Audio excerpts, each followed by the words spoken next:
Good morning to all. Welcome in online class. Hope all of you are well at your home. Today we will going to study about consequences of deforestation.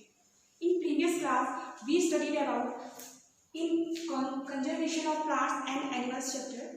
What is conservation and its causes. तो हमने previous class में क्या study करी थी कि conservation क्या होता है और कंजर्वेशन के कॉजेज क्या क्या है, क्या क्या इसके कारण। सो आज हम स्टडी करेंगे डिफॉरेस्टेशन के कॉन्सिक्वेंसेस क्या क्या होते हैं। कॉन्सिक्वेंसेस मीन्स उसके परिणाम, यानी उससे हमें क्या क्या नुकसान हो सकता है। So let's start this topic. तो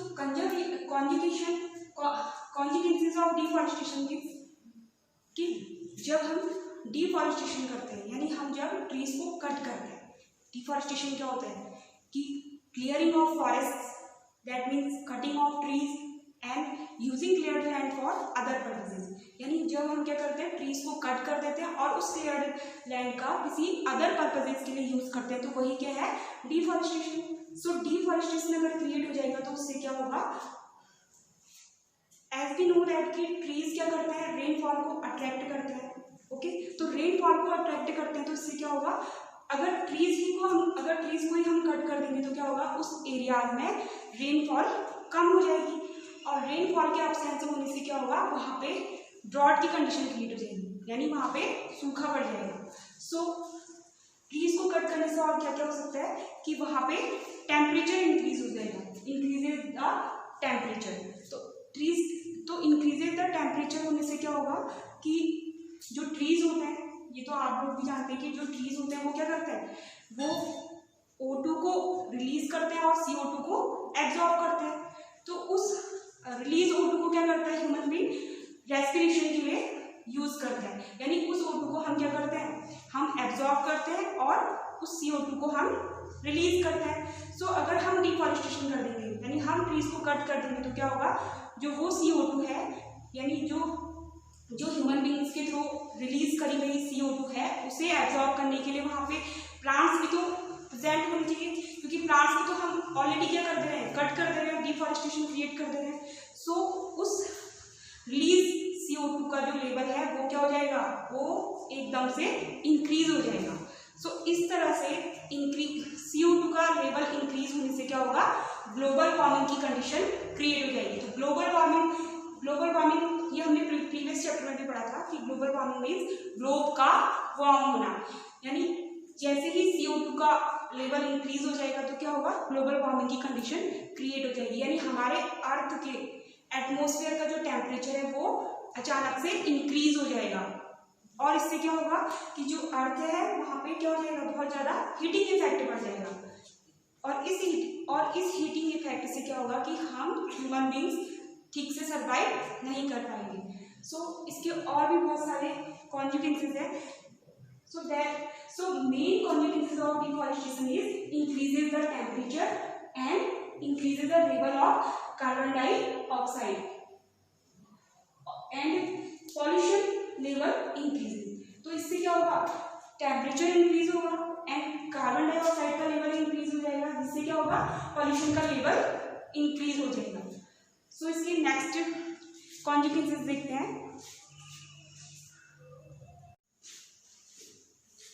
सो ट्रीज को कट करने से, यानी डिफॉरेस्टेशन को क्रिएट करने से क्या होगा, डिफॉरेस्टेशन क्रिएट करने से जो है, जो बेसिकली ट्रीज होते हैं हमारे, उन ट्रीज की जो रूट्स होती है, उनका वर्क क्या होता है, ट्रीज की जो रूट्स होती हैं वो क्या करती हैं, वाटर को एब्जॉर्ब करती हैं। ओके, ट्रीज की रूट्स वाटर को एब्जॉर्ब करने का वर्क करती हैं। बट अगर हम डिफॉरेस्टेशन कर रहे हैं, यानी बहुत सारी हम ट्रीज को कट कर रहे हैं, तो ये क्या करेंगी, ये वाटर को एब्जॉर्ब सही से नहीं कर पाएंगी और इसी के कारण क्या होगा, जो रेनफॉल है, यानी जो रेनफॉल का वाटर है वो भी सॉइल को एब्जॉर्ब नहीं कर पाएगा, जिससे क्या होगा, जो ये ग्राउंड वाटर लेवल है ये लो हो जाएगा। So as a result ground water level gets lower. So इससे क्या होता है कि जितना हम डिफॉरेस्टेशन क्रिएट करेंगे, यानी जितना हम ट्रीज को कट करेंगे, उससे क्या होगा, बहुत ज़्यादा फ्लोड्स की कंडीशन भी क्रिएट हो जाती है। इससे क्या होगा, फ्लोड्स बहुत ज़्यादा इंक्रीज हो जाएगा, यानी जब क्या होगा वाटर जब क्या होगा कि वाटर लेवल बढ़ जाएगा बहुत ज़्यादा रिवर्स में और लेक्स में, क्योंकि क्या हो रहा है कि हम ट्रीज को कट कर रहे हैं और ट्रीज की जो रूट्स है वो वाटर को एब्जॉर्ब नहीं कर पा रही है।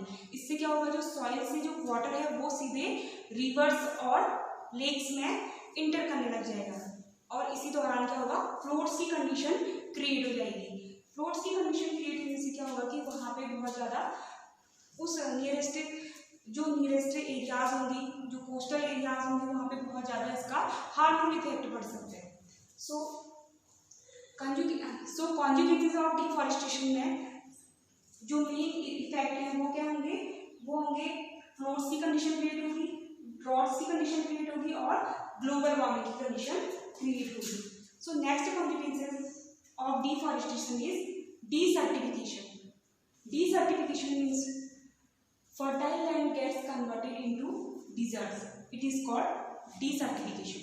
तो क्या होता है कि सपोज कोई एरिया है, वहाँ पे बहुत ईयर्स तक रेनफॉल नहीं हो रहा है, तो वहाँ पे क्या होगा, रेनफॉल नहीं होने से वहाँ पे जो वहाँ की एरिया है वहाँ पे क्या हो जाएगा, ड्रॉट्स की कंडीशन क्रिएट हो जाएगी, वहाँ पे एकदम से सूखा पड़ जाएगा।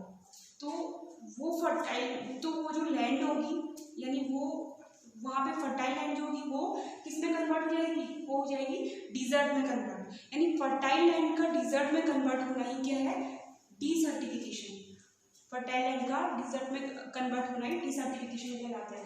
तो उस एरिया में क्या हो जाएगा, डीसर्टिफिकेशन हो जाएगा। डीसर्टिफिकेशन के कारण क्या होता है कि अगर वहाँ पे प्लांट्स भी अगर हमें सो रहे हैं तो वो कैसे होंगे, विदाउट लीफ वहाँ पे प्लांट्स सो होंगे और वो एरिया जो होगी वो बिल्कुल भी प्लांट्स के ग्रो करने के लिए, यानी कल्टीवेशन के लिए वो लैंड जो होगी वो बिल्कुल भी सुटेबल नहीं होगी। This land is not suitable for cultivation, क्योंकि एज वी नो दैट कि crop and seeds need for water germination.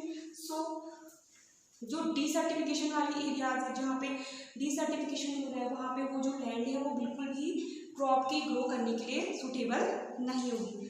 So last point is infiltration rate is reduced. Infiltration का मीनिंग है यहाँ पे कि जनरली जो वाटर होता है वो क्या करता है, जो सॉइल होता है वो क्या करता है, वो वाटर को एब्जॉर्ब करता है। बट अगर हम डिफॉरेस्टेशन वहाँ पे कर रहे हैं, डिफॉरेस्टेशन की कंडीशन हमने क्रिएट करी है, तो क्या होगा, जो सॉइल है वो वाटर को एब्जॉर्ब ठीक से नहीं कर पाएगा और ये जो सॉइल है ये वाटर को एब्जॉर्ब करने के साथ ही क्या करता है, इसे सीधे अपने थ्रू इसे जाने देता है। इसी को क्या कहा जाता है, इनफिल्ट्रेशन।